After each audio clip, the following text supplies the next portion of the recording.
ন্যায্যতা, মানবাধিকার প্রতিষ্ঠার মাধ্যমে স্বাধীন ফিলিস্তিন রাষ্ট্রের স্বীকৃতি ও নিরীহ মানুষের উপর পরিচালিত মানবতা বিরোধী অপরাধের বিরুদ্ধে সংহতি প্রকাশ করেছে বাংলাদেশ ছাত্রলীগ।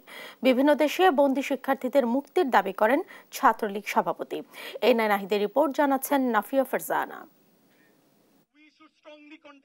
স্লোগান মিছিলে মুখরিত ঢাবি ক্যাম্পাসের মধুর ক্যান্টিন প্রাঙ্গণ। ফিলিস্তিনিদের উপর ইসরায়েলের চলমান হামলা ও যুদ্ধের প্রতিবাদে ছাত্রলীগের এ কর্মসূচি।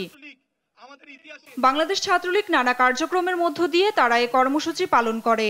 ঢাবি মধুর ক্যান্টিন থেকে কেন্দ্রীয় শহীদ মিনার হয়ে রাজু ভাস্কর্য পর্যন্ত এ পদযাত্রা।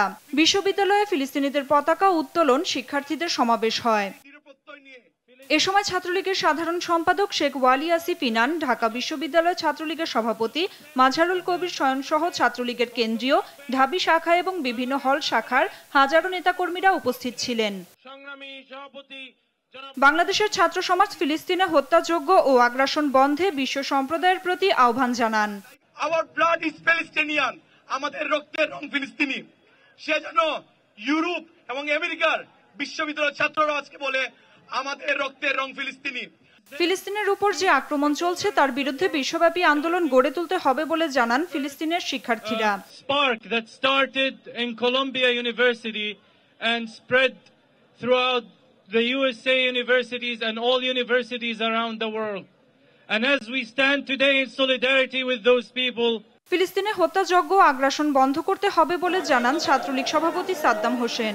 বাংলাদেশ ছাত্রলীগ প্যালেস্টাইনের স্বাধীনতা আন্দোলনের সমর্থন প্রদান করার জন্য এবং বিশেষ করে মার্কিন যুক্তরাষ্ট্র এবং ইউরোপে যে চলমান আন্দোলন চলছে ন্যায্যতা প্রতিষ্ঠার দাবিতে, মানবতা বিরোধী অপরাধের বিরুদ্ধে বিশ্ববিদ্যালয়গুলোর শিক্ষার্থীরা যেভাবে জেগে উঠেছে, যে কলম্বিয়ান ঢেউ গোটা বিশ্বের তারুণ্যকে আজকে প্রভাবিত করছে, আমরা সেই জায়গা থেকে সেই মার্কিন ছাত্র আন্দোলনকে সংহতি প্রকাশ করার জন্য আমরা আজকে বাংলাদেশের ছাত্র সমাজের পক্ষ থেকে এই কর্মসূচি ঘোষণা করেছি। পদযাত্রা শেষে আমরা সংহতি সমাবেশ করব। আমাদের সংহতি সমাবেশে প্যালেস্টাইনের বিভিন্ন শিক্ষার্থী অংশগ্রহণ করবে। ফিলিস্তিনের উপর আগ্রাসন পরিচালনার জন্য যেসব দেশ অস্ত্র ও অর্থ দিয়ে সহায়তা করছে তাদের দমন নীতি থেকে সরে আসার আহ্বানও জানান বাংলাদেশ ছাত্রলীগ। নাফিয়া ফারজানা, দেশ টিভি, ঢাকা।